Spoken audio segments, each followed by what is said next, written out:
let me give you a hypothetical.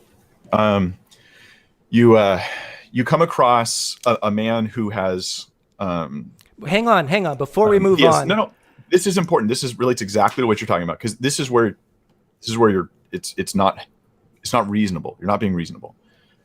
You come across a man who has kidnapped three women when they were children, and he's kept them in prison, and he's violated them, and he's done all these terrible things to them. And you come across him, and you have a choice of putting him through some sort of painful death or poofing him out of existence. Which do you choose? so this man tortured, poofing out existence or painful death. I, Yeah. I I still would just poof him out of existence. Okay. And see, this is where I go. The struggle here is, how is that just? It's not just. In fact, it's almost an offense to those who he injured and those who he hurt that he would get off so easily. I do believe there is such a thing as justice, and if at least in that scenario you can understand the concept of there's punishment fits the crime, so to speak. That at least there is the element of justice that needs to be weighed when we're talking about how Okay, how Mike, judgment comes down. I understand the point you're making. You're saying that this man caused harm to these girls or whatever, so we should harm him. Is that what you're saying? Not we should harm him, like I have a personal right to do that, but I'm saying if you're given the choice, poof or actual some form of punishment, that punishment is better in this case. Well, yeah, poofing is a type of punishment too, just without pain. And then what if some young man's thinking about doing the same thing and he thinks to himself, so wait, if I get caught, I'll just be poofed out of existence and I won't suffer any consequence for my crime? So there's a message that's sent to society now that is wrong, and we don't want to send that message. Okay, good so point. the judgment on this guy also affects others. Now, the flood stands as a statement to all of mankind about God's judgment on sin. So there's other elements beyond just the things that happen to the individuals. Okay. These are all factors that I think I hear you. matter when deciding what happens to these people. I hear you. You're basically making the point that flooding is more painful, scarier, and therefore would act as a greater deterrent than poofing.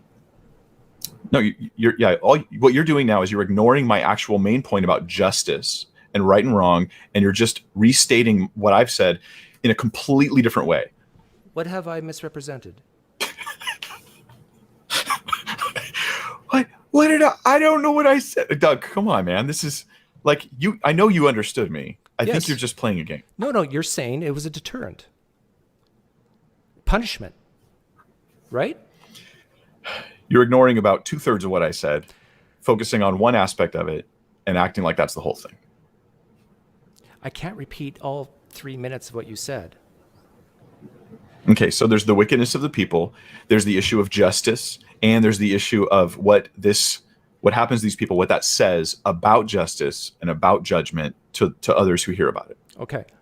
Gotcha. Like, so I gave you three different reasons Bad people. why poofing may be a bad choice. Bad people deserve justice. Poofing's a bad choice because physical harm is a form of punishment that is more just and it can act as a deterrent. Is that okay? Did I represent you? Sort of. Okay. Now let's go back to but the now, flood. when you come back to me and you say, so it causes pain and fear, and so then those are good things. Like, this is obviously not what I was saying. This is just, you're like, you asked the question so you can get me to the answer you already want me to say, right? Which is, it causes pain and fear. So even when I give you a different answer, you act like I gave you the answer you wanted, so you could attack Christian faith with it. Okay. It's a game you're playing. You're not really looking for answers. Let's use your example of was it the man and 3 girls or something? Yeah. That he raped them or something? Yeah, he tortured, raped, he abused them for years and years and years. Okay. And you said you just poof him out of existence. And I think you say that to reinforce your atheist worldview so that you could continue making your point. But I think that most of us realize this guy deserves a lot worse than that. Okay, hang on. Now, in that thought experiment that you proposed of the guy and the 3 girls, let's say one or all of them are under 2 years old. He's a really sick man. Now I'm going to ask you a thought experiment question. God is going to judge that man. He's either going to drown the man or poof him out of existence. But when he does, he's going to take those 3 girls with him. Which one do you choose? Between poofing him out of existence or killing all of them. No, between poofing all 4 of them out of existence or drowning all Oh. 4 of them.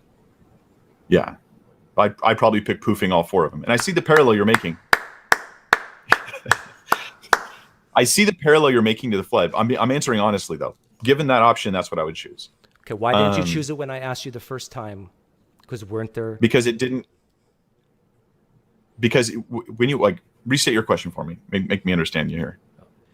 Why didn't I choose... God is going to exercise justice on the world besides Noah's family. He asked Mike Winger, I'm either going to exercise my justice through flooding or through poofing the people out of existence, which includes many 1-year-olds, 2-year-olds. Which does Mike Winger choose? Yeah. Again, I'm coming back to the same issue of I'm going to choose what God did because I trust the Lord that He made the right choice. But because you're using a biblical story, you can't pretend you're not. Okay, so this is a biblical account. I'm going to trust what God did. Let me give you other factors. You don't know what God did in this thought experiment. God's asking you, Mike Winger. Of course I do, Doug. The thought experiment involves the story of the flood from the Bible. Okay, this is not in a vacuum. Mike, You're just trying to create a problem. Why was it so easy for you to say poof out of existence when I used your thought experiment with the guy, the rapist, and 3 kids? But when I bring it to the Bible, boom, I'm going to go with what God did.